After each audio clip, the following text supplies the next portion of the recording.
Good morning, students. So, today in the class, we had marked personification lines in the poem. So, as we all understood, personification are the lines through which non living objects are said to have living values, okay, or living characteristics. So, I'm sharing the textbook on the screen. You have to write all these things in the notebook in continuation. Okay, in continuation of class only, you will keep on writing. So this we had already done in the class. In thousands of shape, I reappear high above the earth in the blue sky. Okay. And the next, this is combined, this is one, number 11. Then I float is another personification. I drift is another personification. Then I move, growing heavier, growing darker, and returning. Okay. Did you write this in your book? This all is complete one personification. I move, growing heavier, growing darker, returning. This is one personification. Okay. So now if you have not written, you can pause the video and write it. Okay, I am moving forward. Let's move ahead. Now in here we see at the walls of the mountains. Now we'll write from here. I rise up. I rise up alone is not personification, but I rise up as gleaming, power-filled towers in the darkened sky. This is combined one personification. ये पूरा एक personification है, okay? Then I blind the sky with lightning. This is another personification. I rage is another personification. I drench the mountainside is another personification. Okay. And the last personification in the poem is floating in silent air. So these are the personification in the poem. You have to write it in the notebook. Okay. You can pause the video and write all the personification in the notebook. Now moving ahead, let's come to the activities we have not done. Okay. Now activity number 5, I had explained I am one thing, I am many things. The poem talks about water. It is said that water all is combined one thing, but it is present in different forms like rain, like mist, like river, lake, seas, etc. Okay. So this you have to explain how water is one thing but present in different forms as given in the poem. Understood? Now activity 6 we had already done. Activity 7 we did today in the class and half in the video. Activity 8 is homework about the adjectives. Activity 9, as I said, we will do when you come back to school. Okay, and activity 10 is homework. Now how do you write a paragraph? So let's discuss how will you write the paragraph. You will start the paragraph with introduction. You will introduce which landscape are you writing about? What does this landscape contain? If you say about mountains, then how are mountains? You will write mountains are big landscapes.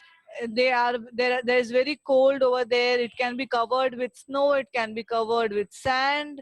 If you write about waterfalls, you can write waterfalls. It falls from a very big height. It falls down on the rocks. It's very beautiful. We can see over there the water is very cold. You have to write a brief introduction. Then you will write about the main topic. Okay, now you will write about mountains in detail. You can write about different mountains that you know. You can write about Himalayas, you can write about Aravali ranges, you can write about different mountain names that you know, and you write it in detail. What do you see there? What kind of people live there? What kind of animals are found there? Okay, then in the end you have to conclude saying why do you like this landscape, what is there in the rivers that that makes it your favorite, why are deserts your favorite, what do you do in deserts. You can write about desert safari also, that is why you like the desert. You can write about the temperature, that in day it is very hot, and at the night it is very cold, that is why you like deserts. You have to give reasons saying why that particular landscape is your favorite landscape. Clear? So this is the way you will write the paragraph. As I said in the class, the paragraph should be approximately 80 to 100 words, which means around 12 to 14 lines, not less than it. Okay. So this you have to write it in your notebook. You have to give the heading activity 10, write a paragraph describing your favorite landscape. Clear? Okay. Now in the next class, we will start with unit number 2. Okay, I will share the unit 2 on the screen so that you can read it. All of you have to read the unit before coming to the next class. Okay? So can all of you see unit number 2 on screen? The name of the unit is man's relationship with animals. Okay, so the whole unit talks about how animals and man are related, how human beings and animals are related, and how do animals help us. Okay, in our day-to-day life, how do animals help us? So there are many activities again in this chapter also. So all of you have to read activity number 1A and activity number B. Now the activity number B is about Rana Pratap's Chetak. Chetak was the horse of Maharana Pratap, correct? As you can see over here. Now you have to write about the story of Rana Pratap's Chetak and how Chetak was very very loyal to Maharana Pratap. This story is homework. You have to make a project on this. Okay. You've made projects earlier also, no?